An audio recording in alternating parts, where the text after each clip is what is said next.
The pros and cons of self-control in work and relationships. The benefits of self-control are legion: easily laudable, high credibility and trustworthiness, strong relationships and broad satisfaction, and enhanced productivity and success. Self-control is part of the brain's executive function, e.g., important in ADHD and meditation response, the cornerstone of effectiveness, because self-control allows optimized allocation of mental resources, the ability to say no to temptations and to focus on the task at hand.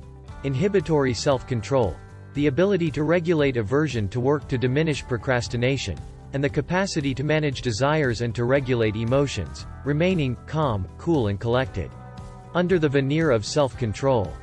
On the flip side, as authors Lopka, Kung, Breenza and Scholar describe in a paper in Social Psychological and Personality Science, 2022, looking at the less appealing consequences of self-control, people with high self-control get loaded up with more work as others see them as able to do more with less effort.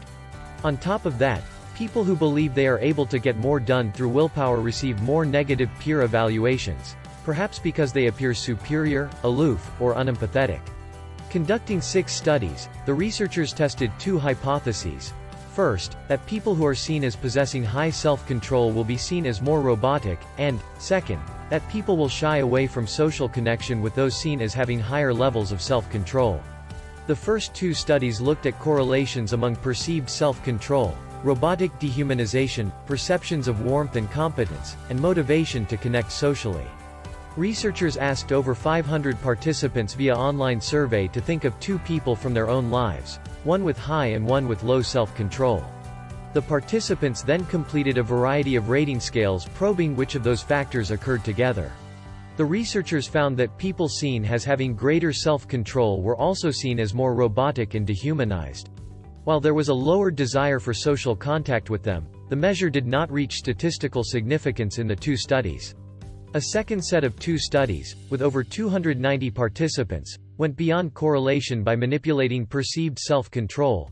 One group was instructed to imagine someone with extremely high self-control and the other group someone average in self-control, and checking whether there were resultant changes in perceived roboticism and motivation to hang out with the imagined other.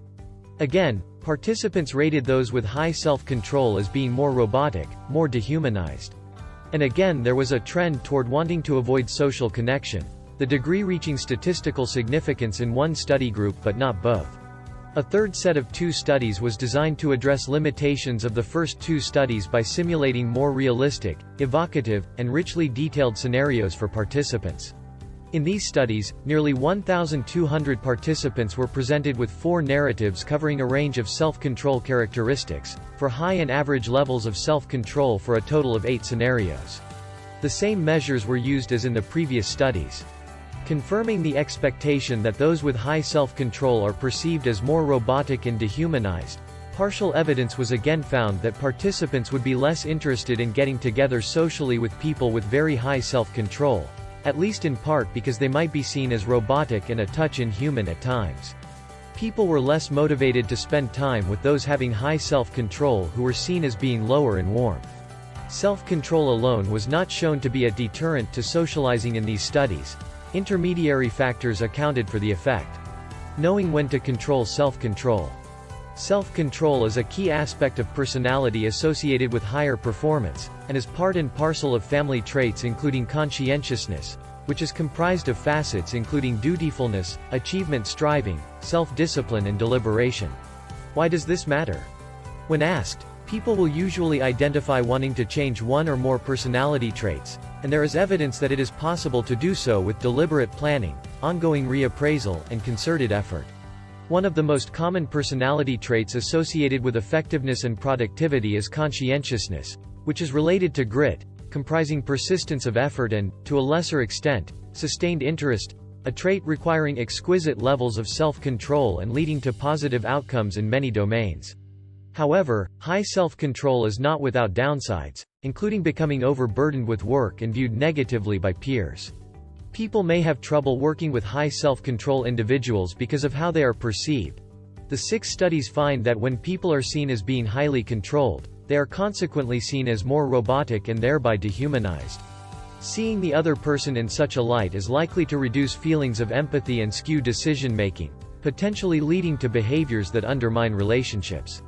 Along these lines, when high self-control was associated with perceived reduced warmth related to being robotic, participants expressed a significantly lower desire to spend time together.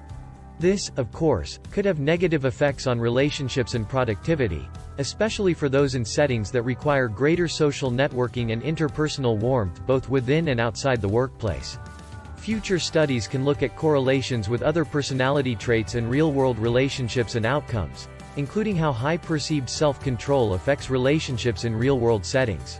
For example, are people high in self-control invited to social events less often and, if so, under what circumstances?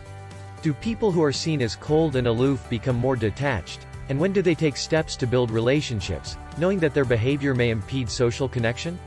For high productivity individuals who possess great self-control, particularly those for whom relationships are crucial, this work is useful in pointing out areas of potential liability. Self-control may come at an unrecognized premium. While it can be incredibly appealing, it sometimes comes across as cold and robotic, perhaps inhuman. Important information for high achievers who find that relationships don't always go as they wish, and even may be told they are intimidating without realizing it. More and more, so-called soft skills, social and emotional intelligence, walking the walk, practicing servant leadership, and related qualities, are emerging as being at least as important as job-related skills. Understanding is growing how relationships, and even attachment style, play a crucial role in professional success. Ironically, people high in self-control, and also high in self-reflection and psychological mindedness, may find this research particularly compelling.